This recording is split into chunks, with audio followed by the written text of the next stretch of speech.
warahmatullahi wabarakatuh. Teman-teman, di video kali ini saya akan membahas tentang tokoh jahiliyah yang bernama Amr bin Hisham.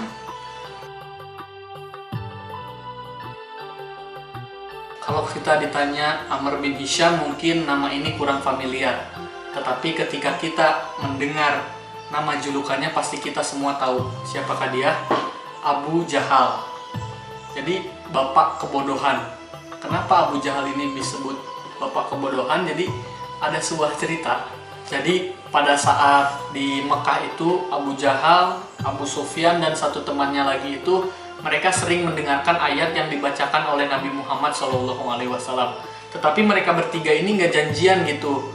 Nah, setiap malam mereka mendengarkan yang dibacakan oleh Nabi. Lalu pada saat pagi hari, mereka itu bertiga berpapasan. Lalu Abu Jahal berkata, "Apa yang sedang kalian lakukan?"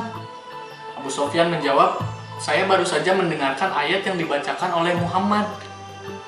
Lalu Abu Jahal berkata, "Kita ini pemimpin, kalau sampai suku kita tahu bisa berbahaya nih, bisa-bisa suku kita ini masuk Islam."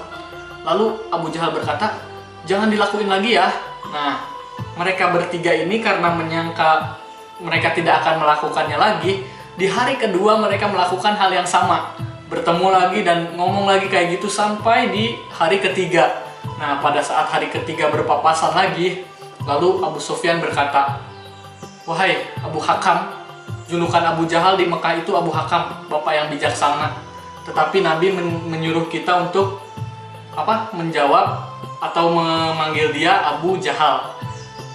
Jadi Abu Sufyan bertanya kepada Abu Jahal, "Apa pendapatmu tentang ajaran yang dibawakan oleh Muhammad?" Abu Jahal menjawab, "Sungguh agama yang dibawakan oleh Muhammad itu benar." Abu Sufyan bertanya, "Lalu kenapa engkau tidak beriman? Seandainya engkau beriman, pasti seluruh penduduk Mekah ini beriman kepada Nabi." Lalu Abu Jahal berkata, "Sungguh sukuku dengan suku Muhammad itu selalu bersaing. Apabila suku Muhammad memberi jamaah haji minum, maka sukuku juga memberi minum. Apabila suku Muhammad itu memberi makan, maka sukuku pun memberi makan.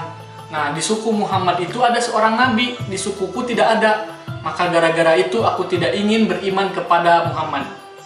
Hanya gara-gara itu Abu Jahal tidak mau masuk Islam gitu, karena kepanatismean kesukuannya. Nah, gara-gara itu pada saat Nabi Muhammad mendengar cerita itu, maka Nabi Muhammad berkata, "Beri dia julukan Abu Jahal," yaitu bapak kebodohan. Bisa dibayangkan teman-teman, apabila Abu Jahal itu masuk Islam, pasti seluruh penduduk Mekah itu masuk Islam. Berbeda ya dengan Umar bin Khattab, dia meskipun Umar bin Khattab masuk Islam itu masih ada yang menolaknya. Tetapi ketika Abu Jahal yang akan masuk Islam, pasti dipastikan seluruh penduduk Mekah itu akan masuk Islam. Nah, makanya ada doa Nabi Muhammad SAW disebutkan, "Ya Allah, tolonglah agama Islam ini dengan salah satu dari yang Engkau cintai, Umar bin Khattab atau Amr bin Hisham." Lalu Umar bin Khattablah masuk Islam. Abu Jahal ini wafat dalam keadaan kafir pada saat di Perang Badar. Pada saat Perang Badar, Abdurrahman bin Auf bercerita kepada kita, pada saat perang berkecamuk, tiba-tiba muncullah dua pemuda Ansor. Nah, ini itu adalah adik kakak. Namun mereka itu nggak janjian ya. Jadi pada saat Abdurrahman bin Auf sedang melihat peperangan, tiba-tiba muncul si kakak.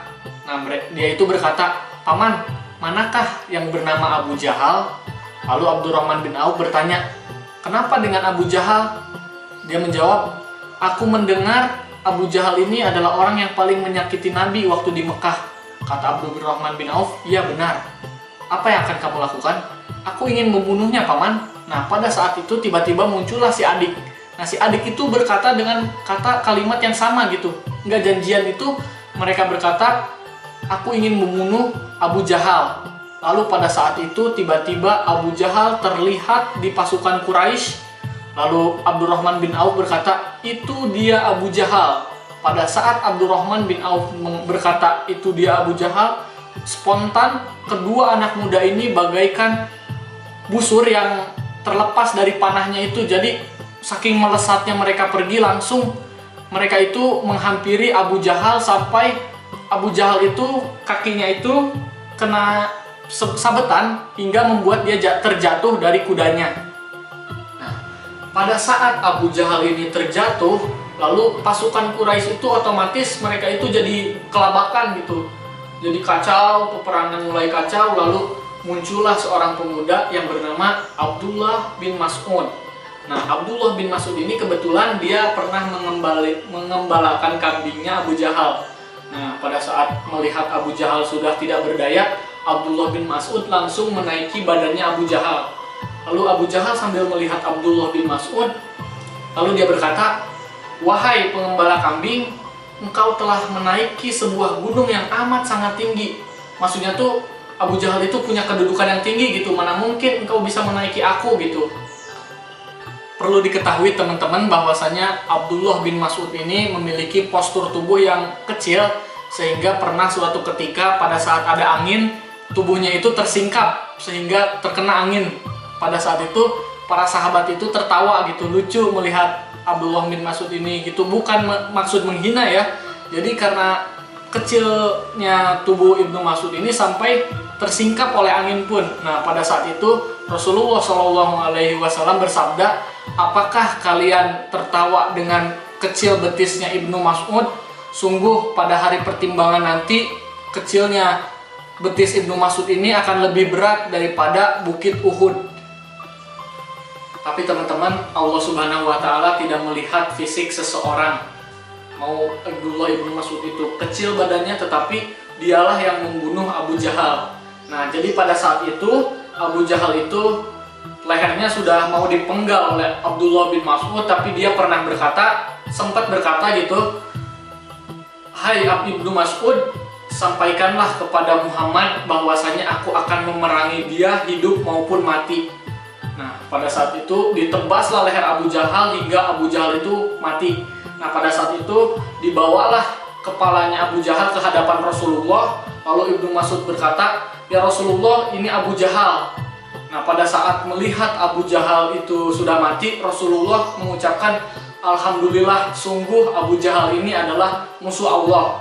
Lalu Abdullah ibnu Mas'ud itu bercerita, "Ya Rasulullah, Abu Jahal pernah berkata, aku akan memerangi engkau hidup maupun mati." Lalu Rasulullah SAW menjawab, "Subhanallah, Fir'aunnya umatku lebih buruk dari Fir'aunnya Musa." Kenapa teman-teman? Jadi Fir'aunnya Nabi Musa itu pada saat Laut Merah mau tenggelam itu, dia pada saat Fir'aun mau tenggelam itu, Fir'aun itu sudah sempat mau bertobat gitu, udah mau bertobat, hanya saja pada saat dia mau berkata, "Aku beriman kepada Tuhannya Musa," hanya saja nafasnya sudah berada di tenggorokan, sehingga Allah tidak menerima lagi tobat seseorang saat sudah di tenggorokan. Nah, Rasulullah bersabda, "Sungguh Fir'aunnya Nabi Musa itu lebih baik dari Fir'aunnya aku," gitu. Pada saat itu Abu Jahal itu ingin memerangi Rasulullah SAW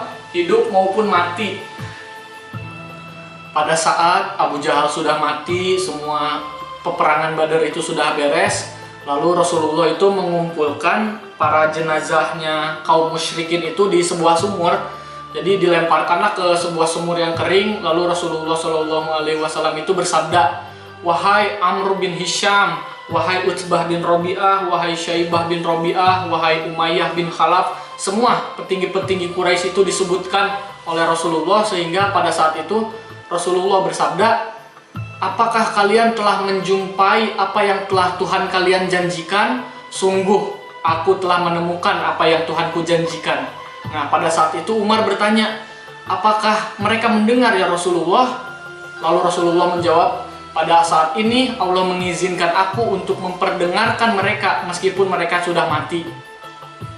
Nah, teman-teman, itu tadi sedikit kisah tentang Amr bin Hisham atau Abu Jahal. Tapi betapa lihatlah, itu masih banyak yang diceritakan bahwasanya Abu Jahal itu orang yang paling memerangi Rasulullah SAW. Dialah pelopor yang bagaimana pemboikotan di Mekah, terus dialah yang menyuruh orang-orang untuk memerangi Rasulullah. Nah, semoga kita bisa mengambil pelajaran dari Abu Jahal ini. Semoga kita tetap istiqomah Dan sampai berjumpa di video-video berikutnya. Wassalamualaikum warahmatullahi wabarakatuh.